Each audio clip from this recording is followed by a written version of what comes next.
Chapter 39. 210 is a lot of haiku, but I can do more if...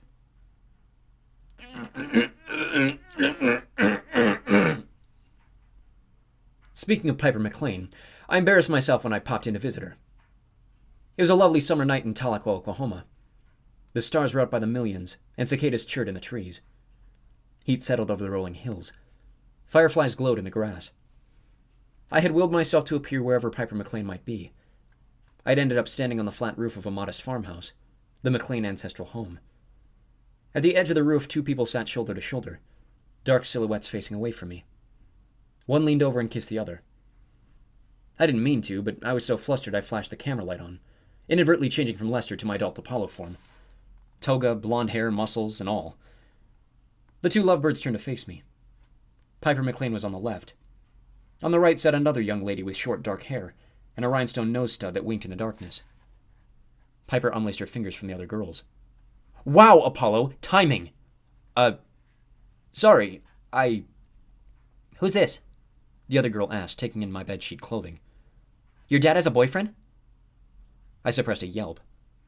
Since Piper's dad was Tristan McLean, former A-list heartthrob of Hollywood, I was tempted to say, not yet, but I'm willing to volunteer. I didn't think Piper would appreciate that, though. Old family friend, Piper said. Sorry, Shell, would you excuse me for a sec? Sure. Piper got up, grabbed my arm and guided me to the far end of the roof. Hey, what's up? I had not been this tongue-tied since I'd been a full-time Lester Papadopoulos. I just wanted to check in, make sure you're doing okay. Seems you are? Piper gave me a hint of a smile. Well, early days. You're in process, I said, remembering what she had told me in California. Suddenly much of what she and I had talked about started to make sense, not being defined by Aphrodite's expectations, or Hera's ideas of what a perfect couple looked like. Piper finding her own way, not the one people expected of her. Exactly, she said. I'm happy for you. And I was. In fact, it took effort of me not to glow like a giant firefly. Your dad? Yeah, I mean, from Hollywood back to Tahlequah is a big change. But he seems like he's found some peace. We'll see. I heard you got back on Olympus. Congratulations. I wasn't sure if congratulations were in order, given my general restlessness and feelings of unworthiness, but I nodded. I told her what had happened with Nero. I told her about Jason's funeral. She hugged her arms. In the starlight, her face looked as warm as bronze fresh from Hephaestus's anvil. That's good, she said. I'm glad Camp Jupiter did right by him. You did right by him. I don't know about that, I said. She laid her hand on my arm. You haven't forgotten, I can tell. She meant about being human, about honoring the sacrifices that had been made. No, I said. I won't forget. The memory is part of me now. Well then, good. Now, if you'll excuse me. What? She pointed back to her friend Shell. Oh, of course. Take care of yourself, Piper McLean. You too, Apollo. And next time maybe give me a heads up before popping in. I muttered something apologetic, but she had already turned to go. Back to her new friend, her new life, and the stars in the sky. The last and hardest reunion. Meg McCaffrey. A summer day in Palm Springs. The dry, blistering heat reminded me of the burning maze, but there was nothing malicious or magical about it. The desert simply got hot. Ethales, the former home of Dr. Philip McCaffrey, was an oasis of cool, verdant life. Tree limbs had grown to reshape the once fully man-made structure, making it even more impressive than it had been in Meg's childhood. Annabeth would have been blown away by the local dryad's environmental design. Windows had been replaced by layers of vines that opened and closed automatically for shade and cool, responding to the wind's smallest fluctuations. The greenhouses had been repaired and were now packed with rare specimens of plants from all around Southern California. Natural springs filled the cisterns and provided water for the gardens and a cooling system for the house. I appeared in my old Lester form on the pathway from the house to the gardens and was almost skewered by the Melier, Meg's personal troop of 7 super dryads. Halt! They yelled in unison. Intruder! It's just me, I said, which didn't seem to help. Lester! Still nothing. Meg's old, servant. The Melier lowered their spear points. Oh, yes, said one. Servant of the Meg, said another. The weak, insufficient one, said a third. Before the Meg had our services. I'll have you know, I'm a full Olympian god now, I protested.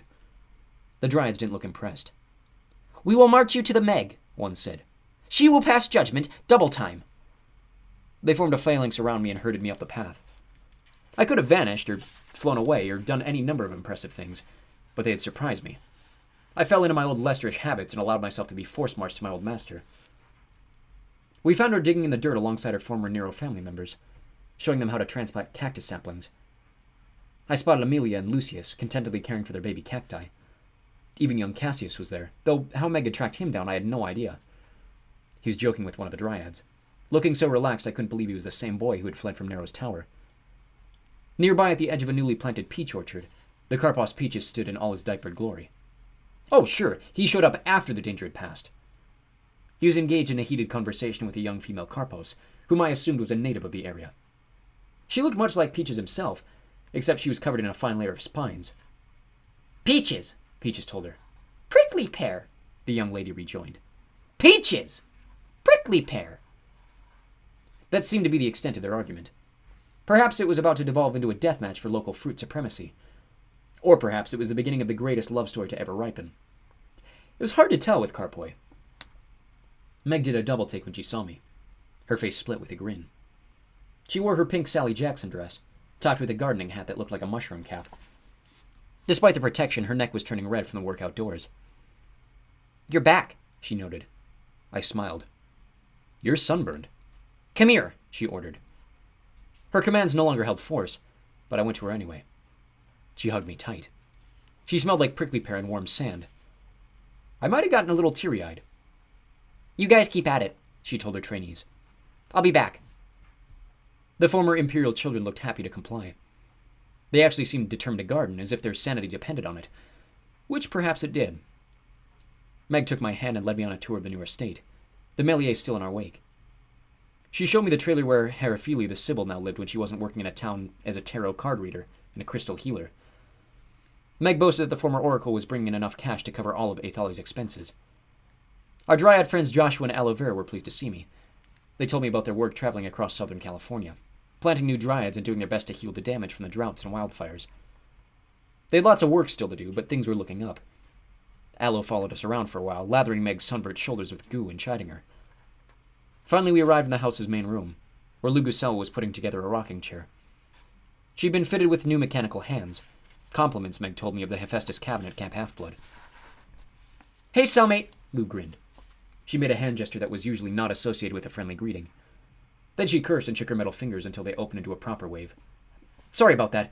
These hands haven't quite been reprogrammed right. Got a few kinks to work out. She got up and wrapped me in a bear hug. Her fingers splayed and started tickling me between the shoulder blades, but I decided this must be unintentional, as Lu didn't strike me as the tickle type. You look well, I said, pulling away. Lu laughed. I've got my sapling here. I've got a home. I'm a regular old mortal again, and I wouldn't have it any other way. I stopped myself from saying, me too. The thought made me melancholy. It would have been inconceivable to the old Apollo, but the idea of aging in this lovely desert treehouse, watching Meg grow into a strong and powerful woman, that didn't sound bad at all. Lu must have picked up on my sadness. She gestured back to the rocking chair. Well, I'll let you two get on with the tour. Assembling this IKEA furniture is the toughest quest I've had in years. Meg took me out to the terrace as the afternoon sun sank behind the San Jacinto Mountains. My sun chariot would just now be heading toward home, the horses getting excited as they sensed the end of their journey. I would be back joining them soon, reuniting with my other self back at the Palace of the Sun. I looked over at Meg, who was wiping a tear from her eye. You can't stay, I guess, she said. I took her hand. Dear Meg. We remained like that in silence for a while, watching the demigods work in the gardens below. Meg, you've done so much for me. For all of us. I promised to reward you when I became a god again. She started to speak, but I interrupted. No, wait, I said. I understand that would cheapen our friendship. I cannot solve mortal problems with a snap of my fingers. I see that you don't want a reward, but you'll always be my friend. And if you ever need me, even just to talk, I'll be here. Her mouth twitched. Thanks. That's good, but actually, I'd be okay with a unicorn. She'd done it again. She could still surprise me, I laughed, snapped my fingers, and a unicorn appeared on the hillside below us, whinnying and scratching the ground with its gold and pearl hooves. She threw her arms around me. Thanks. You'll still be my friend too, right? As long as you'll still be mine, I said. She thought about this. Yeah, I can do that. I don't recall what else we talked about. The piano lessons I'd promised her, different varieties of succulents, the care and feeding of unicorns. I was just happy to be with her. At last, as the sun went down, Meg seemed to understand it was time for me to leave. You'll come back? She asked.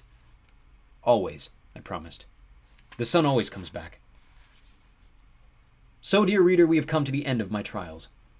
You've followed me through 5 volumes of adventures and a lot of videos on Echo Wirm audiobooks.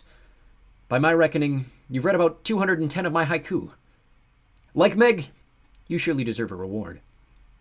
What would you accept? I'm fresh out of unicorns. However, anytime you take aim and prepare to fire your best shot, anytime you seek to put your emotions into a song or a poem, know that I'm smiling on you. We're friends now. Call on me. I'll be there for you.